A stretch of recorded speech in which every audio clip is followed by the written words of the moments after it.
Not the Footy Show. The Biodome, a pure, self-contained environment where 5 scientists are about to be sealed off from every conceivable form of contamination, except one. Just because we're stuck in a bubble doesn't mean we can't cause any trouble. Biodome.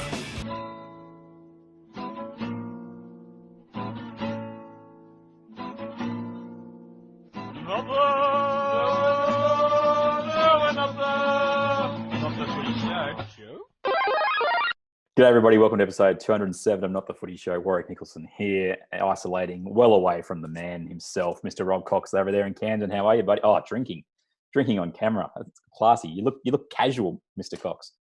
Casual, mate. I'm feeling casual. Yeah, mate. 207. Who would have thought it would last to 207? Well, at least with 3 no or 4 listeners since we ran out of football. We're reconvening crazy. to talk some actual current day rugby league and or solutions to the current mess. What we know is that the NRL's Project Apollo, every time I hear that and to show the power of sponsorship, I think of Apollo Blinds. So if you'd like to sponsor us, Apollo Blinds, get in touch. Project Apollo to try and get rugby league back. That's what the topic of discussion today. Is it the 9th today, buddy? Yeah, the 9th, Thursday the 9th. You just asked me before we came on air. What day is it? Yeah, we're out of March, and believe it or not, we're 9 days out of March, which is really scary. I think we've been in lockdown for a couple of weeks now, and the idea of restarting rugby league is well and truly on the agenda. Fortunately, we've got through, I think, most of the left field suggested ideas from the media and or personalities about what we do to restart the season. What we know is that the Commission is narrowing down a May 21st or May 28th restart, Cocksmith. That is if they can get full approval from the government and obviously, cooperation from the 16 clubs. I think the players aren't going to be the issue, but the clubs may well be. We're going to explore 2 things here. One is your idea to how we would restart the season if it started approximately May 28th, June 1st. We also have my idea, which isn't too dissimilar to yours, spoiler alert, but I do have a concept that may keep Fox Sports and or Channel 9 very, very happy. And I think that's probably the second part of it really, is that how will broadcast partners react to the suggestions we're going to put out there. So we will give you about 20 to 25 minutes of a rugby league speaking in the present as opposed to the past. If you've been listening to our series on the best since 82, we've done two lots of teams, St George Illawarra Dragons and the Parramatta Eels. Hopefully you enjoyed those. Cocksmith, what are you drinking? Because you've tested another sip. Whiskey. It's 11:42 a.m. Never early enough. We'll speak to you after the break here on Not the Footy Show. Not the Footy Show. You've been sleeping over there? It's coffee, man. I'm not leaving that in. It's coffee. Where's your Canadian club? Hey, what happened to that sponsorship? Huh? I've got a couple in the fridge, actually. It's been a long time since I've drunk any alcohol, to be quite honest with you. Yeah. If a long time is 7 hours, it's been a long time. All right, we're back. It's episode 207. Cocksmith in Camden and myself, Warrick Nicolson, in Camaray, in a cavernous room. But the reason is... An echoey cavernous room. I'm usually in my office, but long story short, the flatmate works overnight, so I don't want to wake him up as best I can. Isn't that just generous, mate? Isn't that a generous thought? Good bloke. Speaking of generous thought, rugby league back on May 28th. Is that too generous? That is too generous. I believe it'll be a week after that. So I think it'll be a week. So June 3, 4, 5, around that area, mate. That's what I think. But, you know, as some of our listeners will know, I do some work for the NRL. None of it is as important as organising a new competition or a restart of a competition. And in fact, I'm so unimportant there that no one would tell me anything ever, except maybe where the broom closet is so that I could sweep the floor. Did you do a good job there? Absolutely. Can you eat off that floor? If you want to get COVID-19, you could eat off the floor. No. Look, in all seriousness, I don't know anything that's going on at the NRL. I'm only guessing. And just to preface our discussing this idea, when I sent you a text message last night at about 9:30 or something like that, saying, have you got any ideas on how the restart could look? Yep. And I sent you my idea before you could answer. Now, I have to say this. I listened, after that message, I listened to Phil Gould's podcast. Yep, required listening, kids. Required listening. 6 Tackles with Gus. And my idea is very similar. Now, some would say that Gus and I, we are. You want to be Gus on this show. You want to be Gus. Let's pretty not similar pretend. Pretty similar in the thought process. Very different in the bank account process. But Gus, look, you'll learn a crust soon, mate. You'll learn a crust soon. Yeah, one day. But my idea is very similar to Gus's, maybe without spoiling it. But I think that there's only one way that it can work. Well, why don't you tell us, mate? Logically. Let listeners know. This is what you came up with in the last 24 hours or so. This is Cocksmith's restarted rugby league. Okay, well, the way that I see it, I just thought to myself, where are most of the teams from? Most of the teams are from Sydney. Let's base all of the clubs in Sydney, right? And it'll be on a kind of a suck it and see process, before how long before some can go home, how long before we can fly again without quarantining, how long, and we don't know the answer to those. So we've got to go for a worst case scenario. And in my mind, that would be that all 16 clubs, including the Warriors, come to Sydney and base themselves in Sydney. I see a little bit of a different looking competition on a week-to-week basis, but on an overall basis, I think each club plays each other once, including the 2 rounds I've already played. So you're just redoing the 15 games are on the schedule, basically. 15 games are now on the back of the 2 that have already been played, so it ends up being a 17-round competition. Hang on, you don't want to take the points off those teams that already won? No, I don't. I don't. Even though I'm a Saints supporter, no, I don't. I think they've got, they're legitimate NRL premiership rounds, those 2. Yep. Probably more legitimate than what's going to follow, because, everybody knows that the Telstra Cup or the NRL Premiership is based on a 25-round premise. And that is very important to note, because my idea, given time restraints, we're going to have to go with a 17-round competition. So I think forever and a day, if this competition goes ahead, there'll be an asterisk next to the Premier's name, because, 25 rounds plus getting through rep rounds. 24 games for each team, but 25 rounds in total. Yep. Yeah, because there's a bye for each team.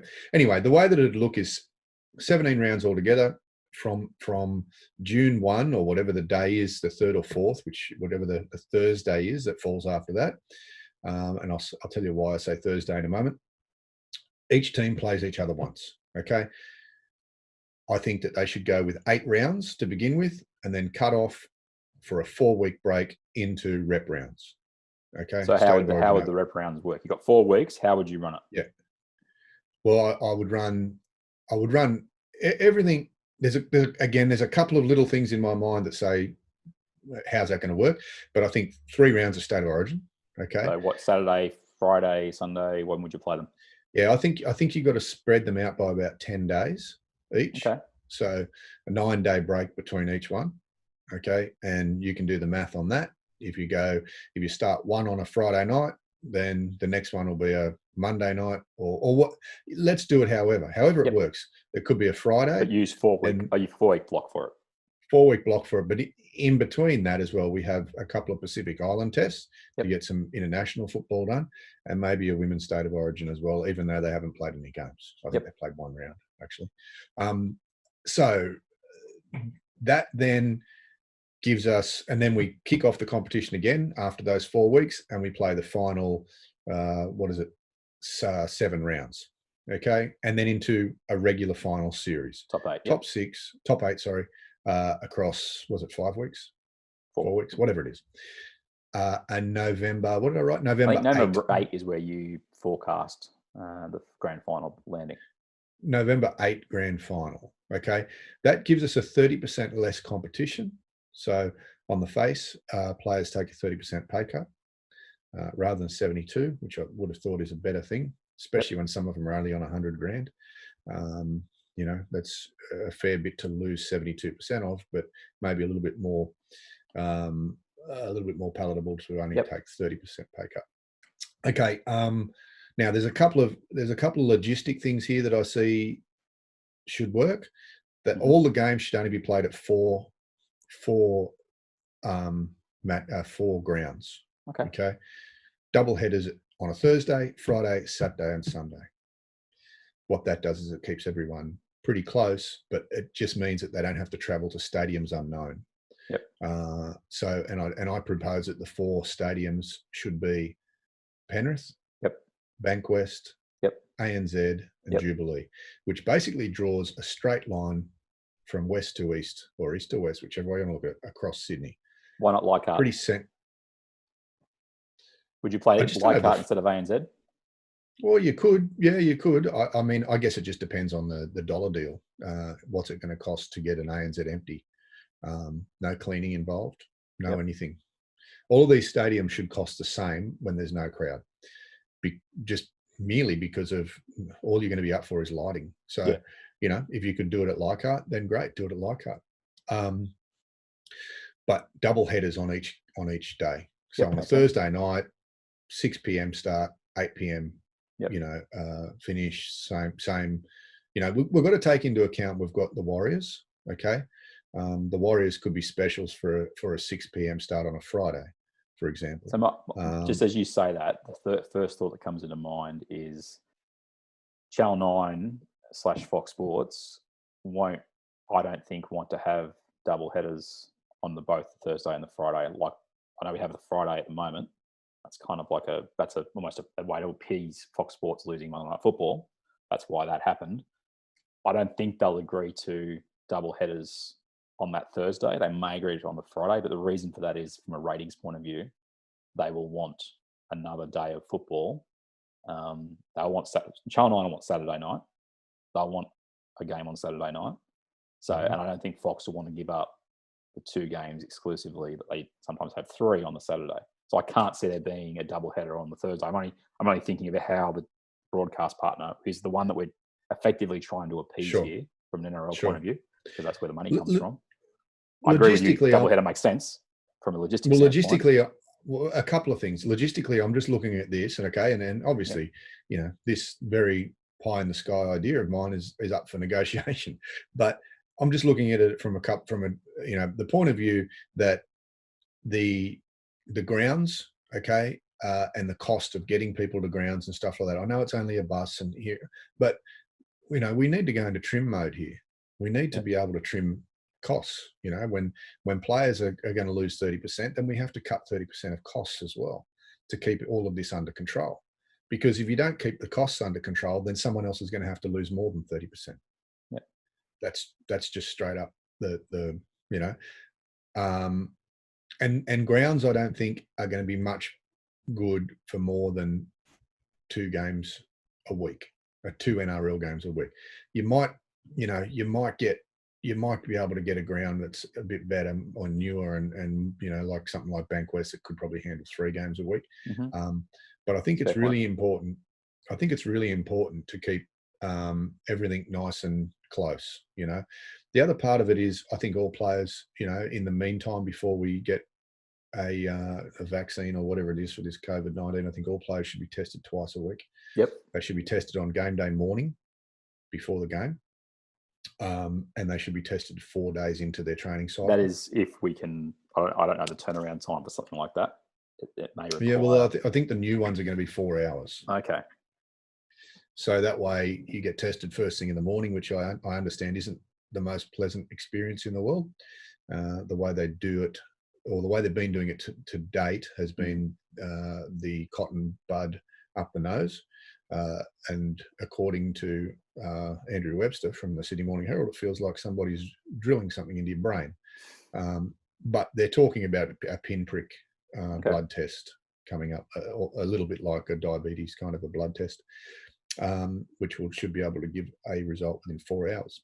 Just spitballing around that, if you had a return positive test, to do a test in the morning, I guess you'd have to have the players together to be able to congregate the tests and actually have them. Yeah, it could even be the day before. You'd have to do the day before, is what I'm thinking. Simply Yep. because if you had a positive test, you then can let the player stay at home. Yep. Versus Yep. be in that environment 4 hours later. Sure, And then gets told, I get it. Yeah, I get it. Got it. But there needs to be pretty strict testing, just because. Look, there's a couple of other things that have come to mind since we've been sitting here talking. You know, like what happens if player A gets tested positive 4 days after a game? What happens to the rest of the team and the opposition who's just played them? Does this virus that that we know that can land on a hard surface and apparently remain valid for days on a hard surface, can it attach to grass? I don't know. These are questions beyond our ability to answer, but that is definitely where a thought process goes. It's well and good to say, let's get the competition back up underway. And that's always been the threat over the NRL, even when they tried to stick around and stay in the competition for a couple of weeks, was what happens if one person gets it? The flow-on effect is massive. So, and look, this is where that may just absolutely gazump my idea of double headers, because who wants to share a dressing room with someone that might? And there goes 4 teams in one weekend, and then you cactus. Maybe they fully need to disinfect a dressing room before and after a game, unless we've got. There are some stadiums we've got with double dressing rooms, which would probably make more sense. Places like Penrith don't have double dressing rooms. They've got a holding room and a main dressing room, but it's not really double dressing rooms. No. So a lot of little logistics to work out. But I see this as a Band-Aid kind of fix to the competition. It gets footy back going. It gets players playing again. It gets staff employed again. It gets people at home feeling a little bit normal. I mean, mate, I watched a little bit of TV last night, and all the signs at this stage on the 9th of April 2020 in Sydney are looking better than they were 2 weeks ago for a possible resume to normal life, which may not be as normal as we used to have it for a little while, until such time as a vaccine goes. Just before I go any further, what do you think? Well, I mean, pick my idea to pieces, please. No, you've already had a crack at it, so go again. No, I've just gone with the logical thought process out of it. The question that you made a point around players taking pay cuts. That is the interesting byproduct of all this, is how does it affect players financially? And if the competition starts up again, how many of the staff at all the clubs get their jobs back? Because they've laid off a lot of people across the game. And a lot of this is tied to the money coming in from Fox Sports and Channel 9. So the question out of this is not so much, does it sound okay? Does it logistically work? Does it satisfy what Fox and Channel 9 want to pay their next check?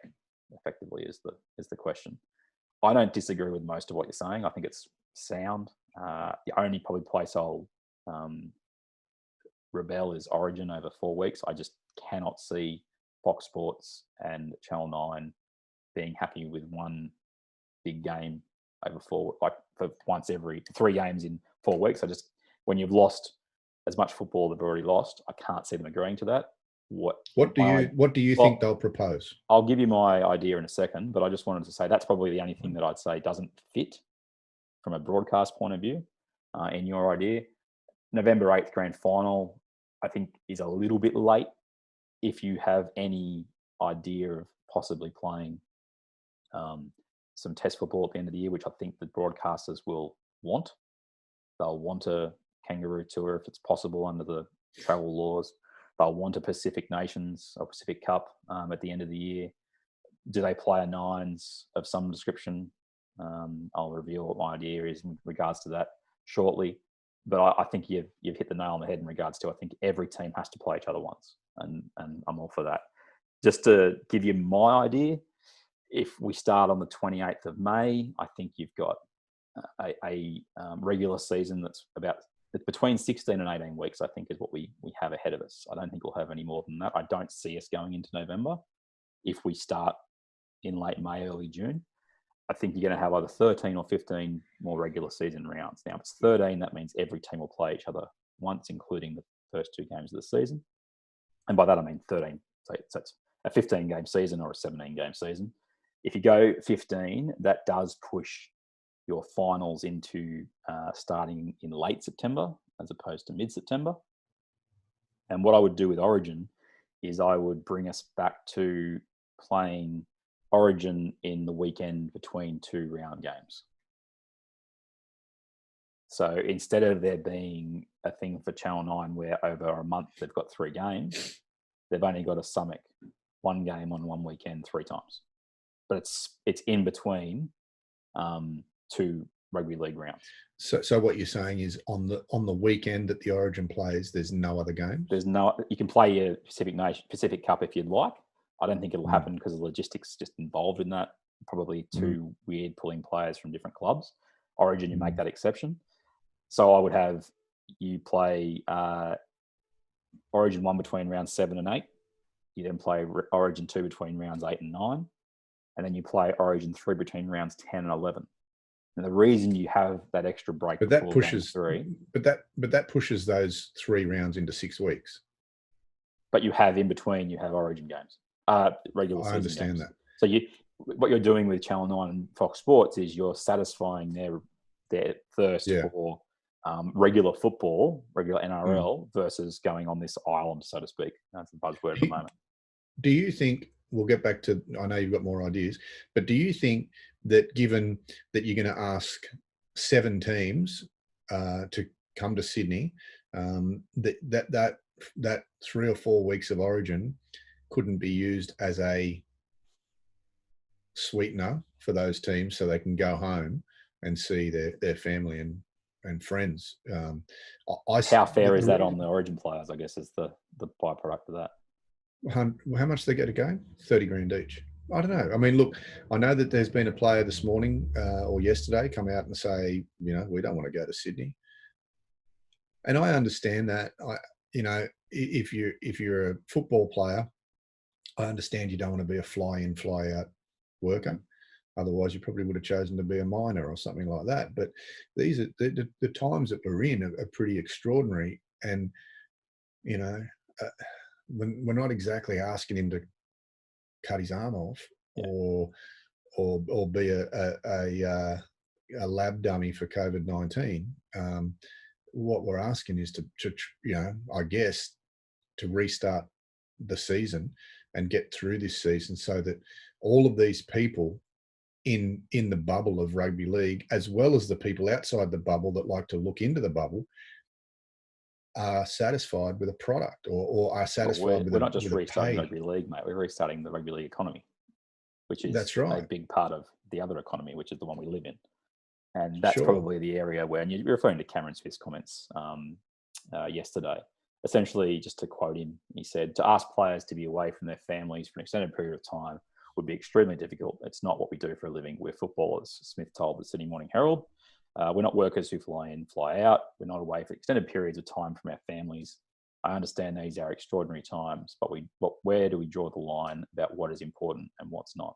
If we're locked down or in isolation, that can't be good either. Where you wake up in your hotel room, go to training and play, then back to your hotel room. That can't be great for people's state of mind. Now, he has at least been very consistent, Cameron Smith, in regards to this. He kept his mouth shut before they played their first game against Manly. And then in the press conference basically said, why are we still playing? So he has been consistent, and you've got to respect him for that. His coach, Craig Bellamy, came out and has supported him today. I think he, as a quote here, he told SEN Radio, the one thing about Cameron is that he will always have the game at heart. He loves it, and he's a very, very smart guy. We all know how smart as a footy player he is, but generally he's a smart guy and very considered. He doesn't say things without believing them off the top of his head. He's balanced. And he also added this, which I think is classic Melbourne-centric, but he goes, there are some people in our game, no matter what Cameron says, they're just going to go against him for whatever reason. We should probably take more notice of him more often. Now, the problem that I have with the comment is as much, well, we were happy for the New Zealand Warriors. I hate calling them that because they're technically just the Warriors, but they decided to stick around and the competition continued. Everyone said, how great are you going? What sacrifice? And then we've had one of the leading players in the game pretty much say, well, you shouldn't have done that because I'm not going to do it. That's the tough part. There's an economic reality to this for a lot of players and especially staff and fans as well. There is to speak to Cameron Smith's point about mental health, that's a big thing for a lot of people. Their life revolves around football. And, that's maybe a big byproduct of getting rugby league's economy back up and running, is that the welfare a lot of people will follow with that in a positive light.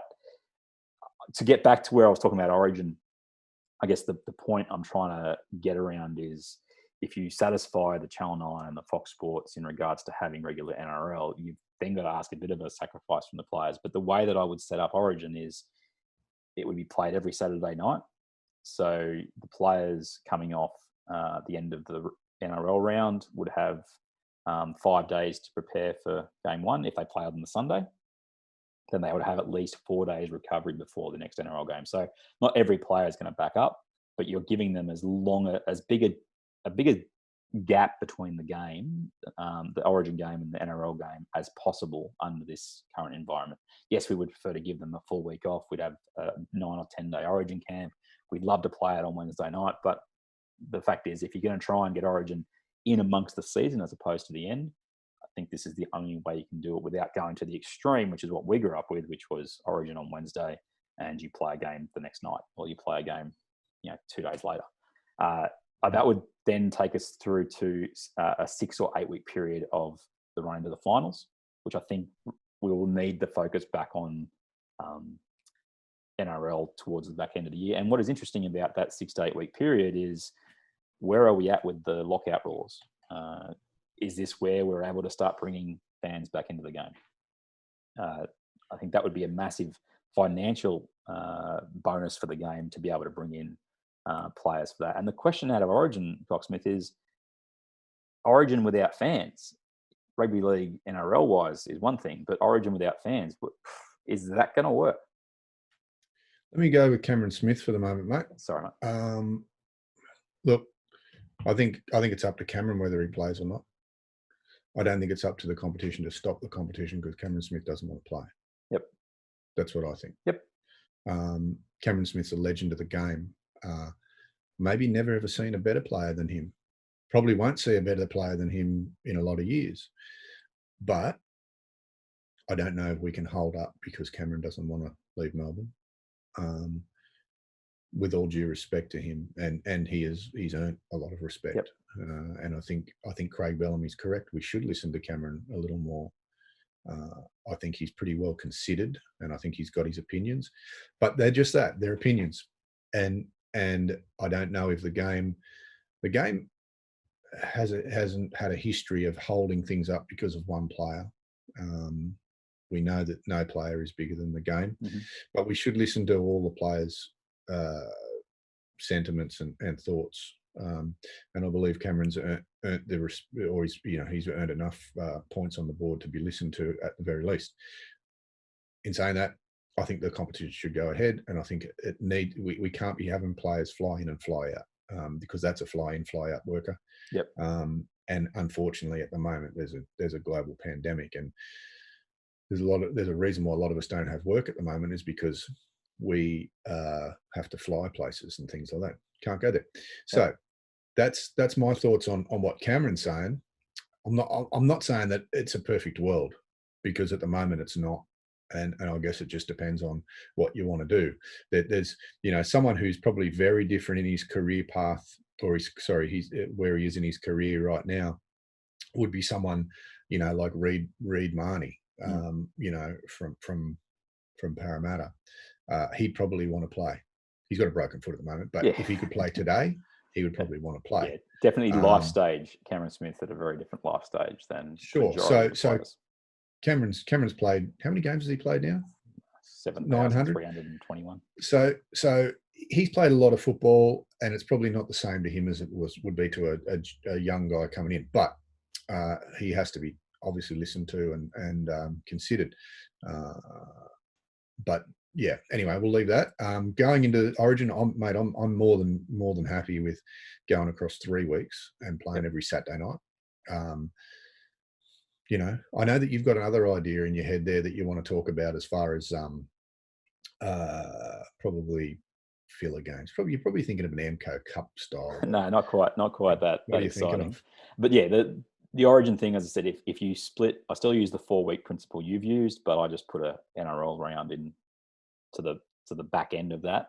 It also gives the players a week without having to back up again to Origin, which I think is important. You get to the finals, which would start September 11 or September 25th under my format. Now, the beauty of that is that the grand final then either sits on the 4th of October as normal or the 11th.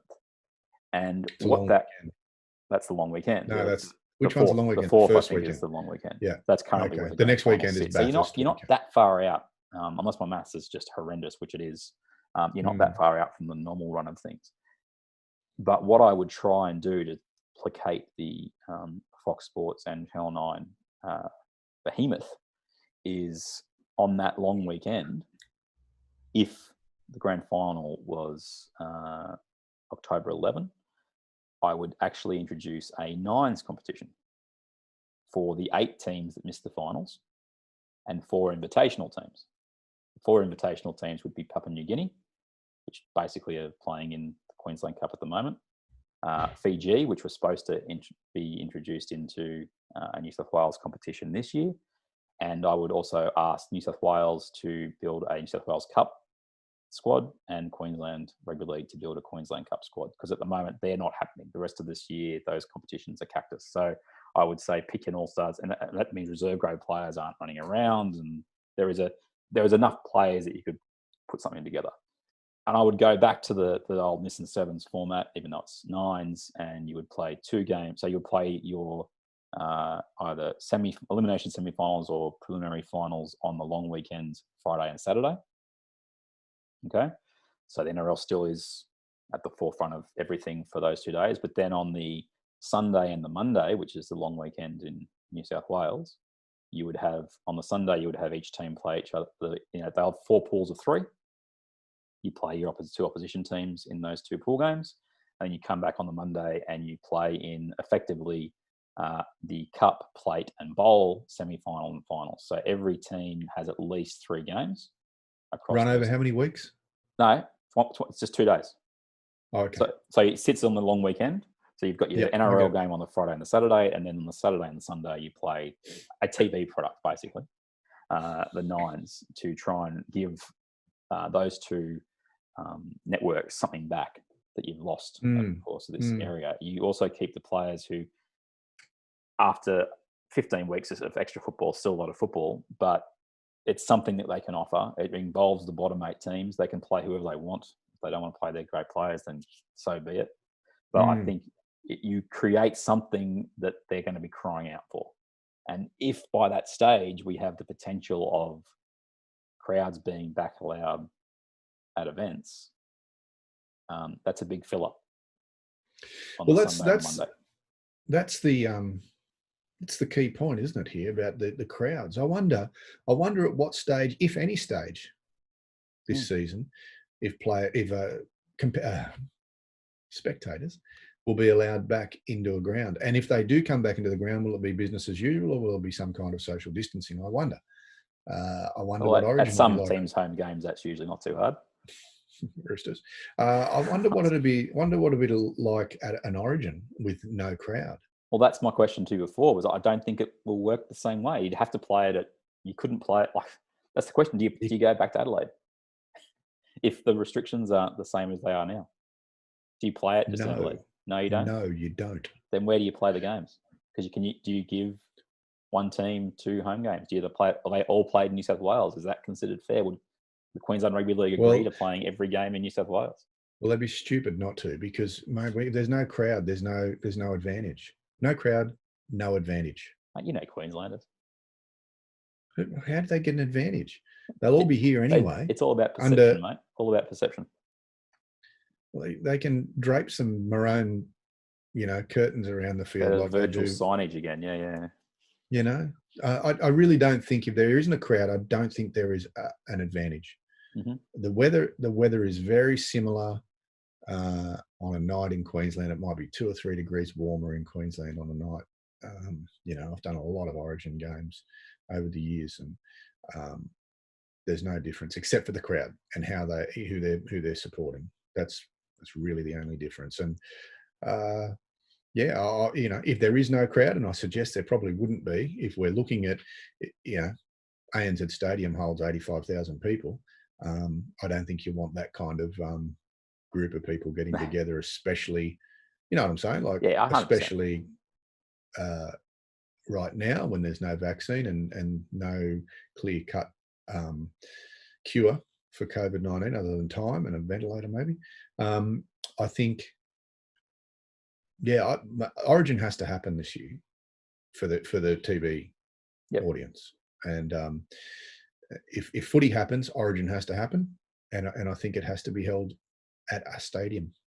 And it could be anywhere. It could be Penrith, Leichhardt, Jubilee, Bankwest. Not the Footy Show. Throw me a frickin' bone here. I'm the boss. Need the info. We did have a bit of feedback before we went to air today. I asked on Twitter if anyone had any ideas around structure of the season. Aaron Wallace, who is one of the statisticians at Fox Sports, his suggestion is you've got to play everyone once, and it's surely the best option. Gives the comp some level of legitimacy. And his suggestion here is interesting. He said you could do 4 bubbles of 4 teams, play 3 games within the bubble. Then he says have 2 weeks off and then shuffle the bubbles. I don't know if you could ever, the broadcasters will never agree to having 2 weeks off. But what do you think about the 4 bubbles of 4 teams? 3 games in a row in each bubble, and then you do the dance. And that's not the worst idea. I think it might be a little convoluted and a little gimmicky for now, but I actually do think that Aaron's onto something as far as in the future goes. I think we should be playing in conferences. Again, I'm echoing Gus's sentiments here, and I think Freddie Fittler may have had something to say about this, as well as plenty of other NRL aficionados. I think that we need to play in 2 conferences. I think that we have a Super Bowl style end of the year with a Northern and Southern conference. I'm not a fan. I think that's not what rugby league is. And I do. I think it's what rugby league should be. Geographically, it doesn't fit. If we had if you draw a line somewhere. If we were the US, I'd understand it because of the way the population is spread around. I just don't think you can have the 8 teams that are out of Sydney having to play each other and travel versus the 8 teams that are in Sydney. It's not logical. I think there is more benefit to trying to get your season back to 15 games for the regular season than there is splitting 2 groups of 8 and trying to still get your 24 rounds in and end up having to play everybody in Sydney more than you have to play people away, and all the teams out of Sydney having to play each other and travel 3 times as much as everybody else. I think that's too much of a competitive advantage. Which way is the question, but I just think that's too dramatic, and I don't think it fits the Australian model. Internationally in the US, yes, it does because of the way the population is based. But we are not in that regard. There is not a fair way to split the conferences as far as I'm concerned. That's just my view. That's your view, and you're entitled to it, mate. I think you're wrong, but okay. All good. Whatever. No, look, I think, I just don't know about, I'm not really a big fan of pool kind of situations. They always confuse me. Maybe I'm a simpleton, but when we have the 9s and stuff like that, it's like, oh yeah, the winner of Pool C is going to play that. No. Let's just play each other once. Let's all just play each other once. Whoever's got the most points, including for and against at the end, they're number 1. And we'll work our way down from that. And I think, you just mentioned something before, and Aaron probably is alluding to it as well, is there are some teams, no one has played each other twice yet. So those first 2 rounds, a draw can be drawn off the back of that for another 13 rounds. Call it a 15-round competition. Everyone's played each other once. Okay. And we go from there. It's the fairest form of a competition that there is. Everyone plays each other once. Okay, the only other way that's fair is play each other twice, but then the competition's too long. So I like the idea of teams playing each other twice, because it kind of takes away, it makes consistency be a little bit more to the forefront. But we can't do that with rugby league because of the limit to our bodies in a season and the limit to our players and everything else. So look, I think that there's a sensible way to have the rest of this competition. Yes, it's going to be shorter, okay, but also yes, it might be able to bring a little bit more innovation. Like that nines thing that you spoke of, or possibly a midweek competition for. I don't know. I love you and I are genuine fans of the MCO Cup, Panasonic Cup. Was there a Tui's Cup as well? Tui's Challenge, which was the pre-season. So it started off as a midweek competition that built to the halfway through the year, and then they changed it to the pre-season in the sort of early 90s. I loved the midweek comp as a kid, and I still remember sitting at home on our couch when I was probably 8 years old, 9 years old, and I loved the fact that on a Wednesday night there was a game of football on. Because back then we would only get 2 games of football a week, and one of those was on a Saturday on ABC, and then the Sunday afternoon game.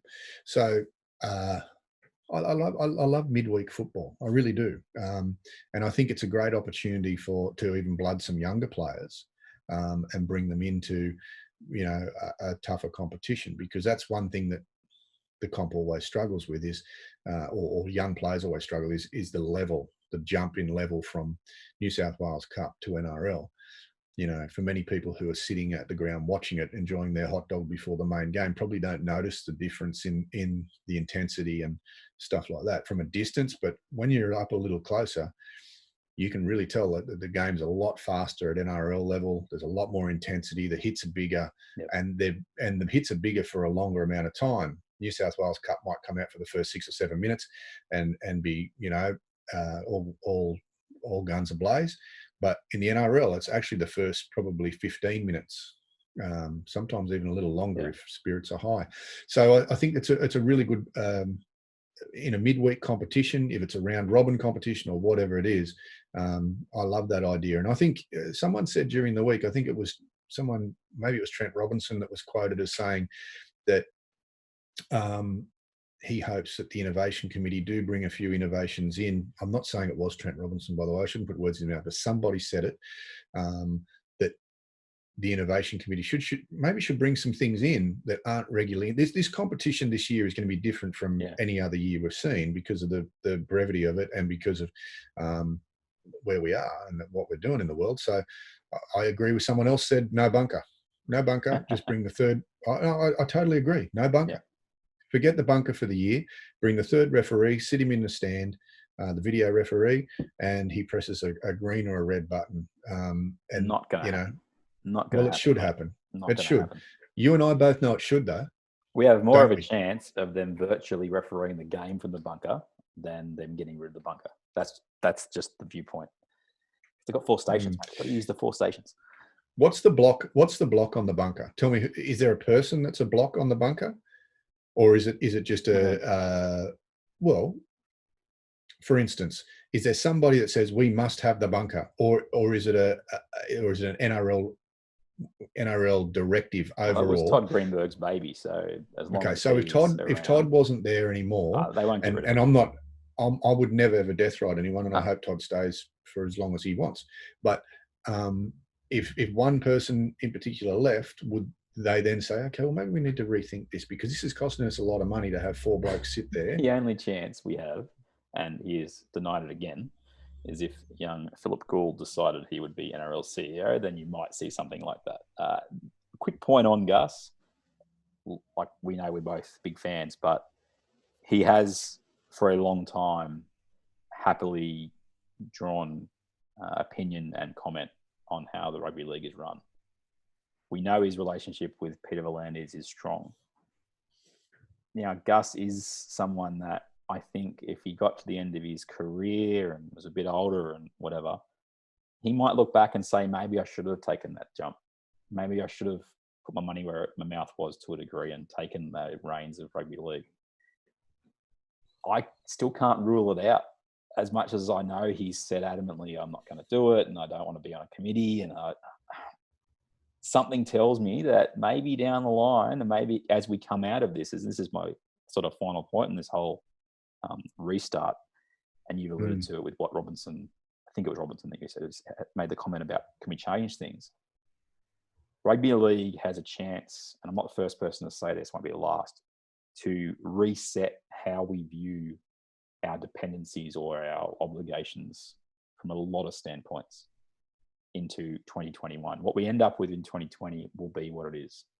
But rugby league has a real chance to say, no, I don't want to do this anymore. Or yes, I'd love to try that. Or, hey, we will renegotiate the TV rights deal, but we're going to have some say in this again, because we enter 2021. I can almost guarantee you the Nines won't be around at the start of 2021. All-Star game won't happen before 2021. The reason I say that is that they'll make sure they get the players a big break into the new season, because they will craft how 2021 looks based on the next 6 months, what they see, how it all works. And I really hope that whether it's Phil Gould, it's Todd Greenberg, it's Volandis taking over the dual role as commissioner and CEO, that they really decide what we've been doing for a long time. We've done that because they've inherited it. It's been what's been done before, and we've sort of tried to put some band-aids or some masking tape over it and hold it together and then pass it on to the next person. And the ball's huge. It's what, and people would argue it's not rugby league anymore. You talked about it there in regards to AMCO Cup, and what I think you might see, and I guess I hope you see, is that the attitude of players and or clubs towards playing more, call it ad hoc rugby league, is different to what it's been for the last 10 years, where I won't play more than I have to. It's in my contract that I'm only going to play here. We're only going to have 5-day turnarounds 4 times. I'm hoping that there's a little bit of a shift on that, that when you take away what they want to do, maybe there's a bit of a change. That's just me being hopeful. You disagree? That's a generation. That's a generation thing now, mate. It really is. It's a generation thing. No, it's not in my contract. Sorry, can't do it. But yeah, but you're getting $800,000 a year. Yeah, I know. That's in my contract too. So there's a number, and this is what I'll do for it. So do you want to do that? But one thing that I hope that this pandemic has shown is that, look, the world still will operate without rugby league. It still carries on, even though we're not really carrying on doing much at the moment. But if a certain player or a certain group of players doesn't want to be part of it, it'll carry on.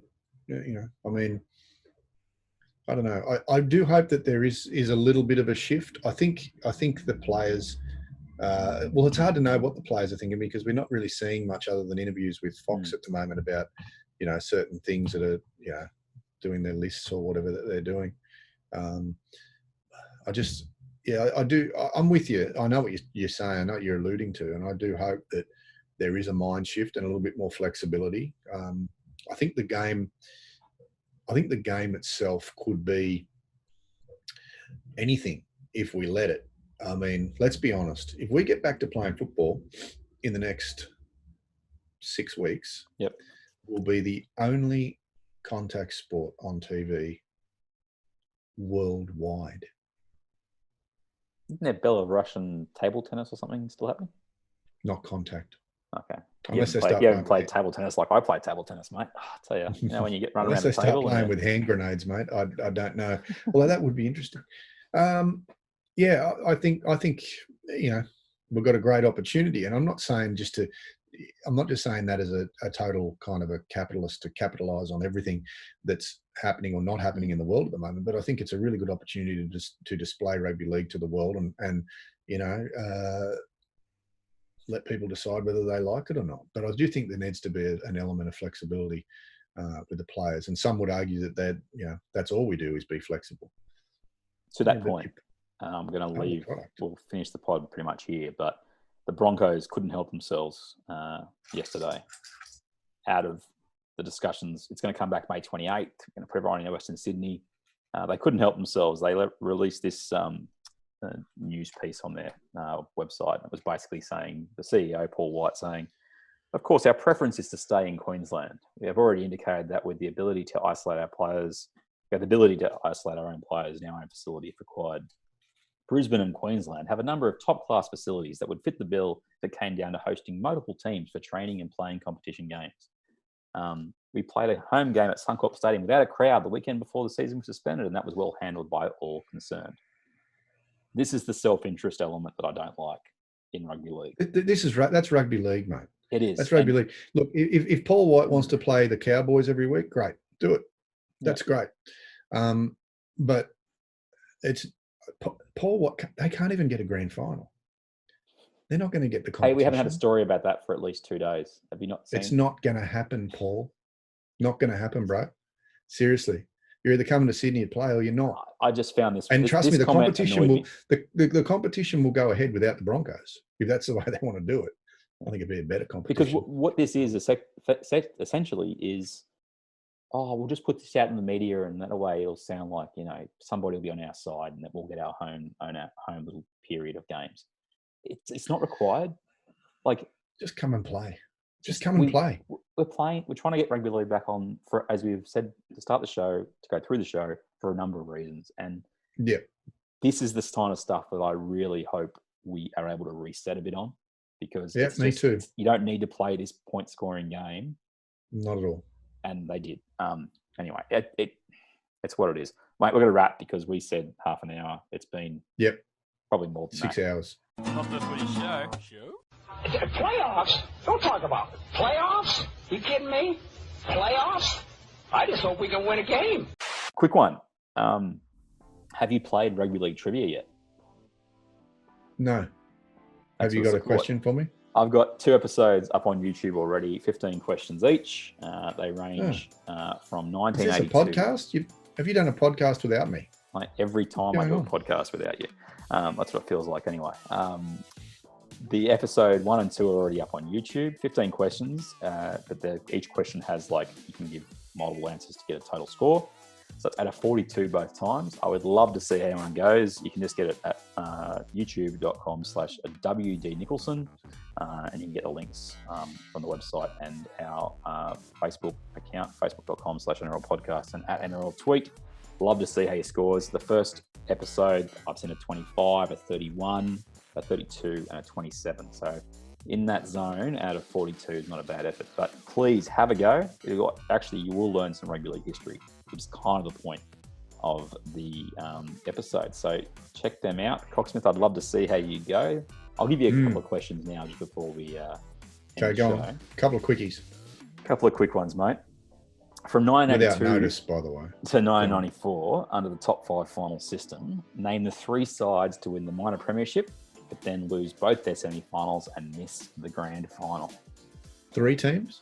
3 teams. They won the minor premiership, but then they didn't make the grand final in the top 5 system. Yep. Canterbury. Yep. Do you know which year? No. That helps. 82 to 94. South, Canterbury, Manly. No. It was Cronulla. So Cronulla in 88, South in 89, and Canterbury in 93. So there's one question. I'll give you another one. And former host on the show, Matthew Duncan, didn't like this question, but I liked it as a way of getting people involved. Name the Brisbane winger who was caught out by Michael Morgan's flick pass to Kyle Felt in the 2015 grand final. Corey Oates. See, you're on fire. You got points akimbo. There are harder questions as the quiz goes along. I mean, even this one. Who are the 2 players picked to be the face of the NRL's marketing campaign for the 2009 season? It didn't end well. Stewart? Yep. And? There's a fun fact. Tell me the club. He was at Melbourne at the time. No, you got me. Oh, it wasn't Adam Blair. No. It was Who was Ingles and Brett Stewart. Oh, GI, And yes. in that ad, Cocksmith, they had two young fellas who morphed into Brett Stewart and Greg Inglis. Which current first grade player morphed into Greg Inglis? Latrell Mitchell. He plays at Souths, not Latrell Mitchell though. Cody Walker. No. He's a winger fullback. Alex Johnston. Bing, bing, bing, bing. So that's just a couple of ideas, Wow, mate. didn't know that are there. And I will leave you this last one. That I don't expect you to know the answer straight away, buddy, but I'm going to give you it. Go on. Dale Don't give me the Shearer, answer. Give me the question. I'll give you the question. Yes. Dale Shearer Rowdy. is the only player to have played for all 4 original Queensland-based clubs: Brisbane, Gold Coast, North Queensland, and South Queensland. Mm-hmm. Can you name the 3 other players to have played with at least 3 of these clubs before the Titans came to the competition in 2007? I'll leave that one with you because it requires some thought. But there's 3 players who have played with 3 of the 4. Wally's played with 2 of them. Wally played with 2. There's a lot of players that played with 2, but there's only 3 that played with 3. See, they don't like leaving Queensland, do they? They like staying up there. Maybe there should be a Queensland-only comp. Let those 3 teams battle it out. 40 years ago. It was going tremendous. And then Brisbane going to have their grand final then. Indeed. So you can check out those quizzes on YouTube. And, mate, once again, pleasure chatting to you. You can get us all on the social handles. We'd love to hear what you think of the show, whether you agree with any of our ideas. Do you think this Lions idea that I had could actually satisfy Fox Sports and Channel 9 with some more content at the end of the year? Do you think we'll end up playing November? Do you think we'll be playing the grand final on the same weekend that they planned at the start of the year? That is the interesting thing. Will they cut the competition down so much? And especially what do they do with Origin? So thanks very much for your company, Cocksmith. We will round back again, I'm sure, very, very soon. Sure, mate. Can't wait. Can't wait. Sincerity. We'll see you next time on Not the Footy Show. Not the Footy Show. Hey, I'm not going to quit recording yet. I've just got a little insert. Oh, just in case. Rather than the 9s, why don't we do this? You want to talk about different, you know? Rather than the 9s idea, why don't we have NRL celebrity boxing? Do you know what I'm saying? What's the number 1 draw on that card? Phil Gould versus Phil Rothfield? No. Those bottom 8 teams get to pick 2 each. I like Buzz v Gus. I mean, I'd pay money to watch that. Yeah, 100%. Gus would knock him on his ass, mate. All over. Rothfield wouldn't even get into the ring. He'd try and get through those ropes, and he wouldn't get through. He'd try and talk his way out of it. 100%. 100%. Maybe we could talk about who. No, we won't go there. Not the Footy Show. The Biodome, a pure, self-contained environment where 5 scientists are about to be sealed off from every conceivable form of contamination, except one. Just because we're stuck in a bubble doesn't mean we can't cause any trouble. Biodome. Pepsi.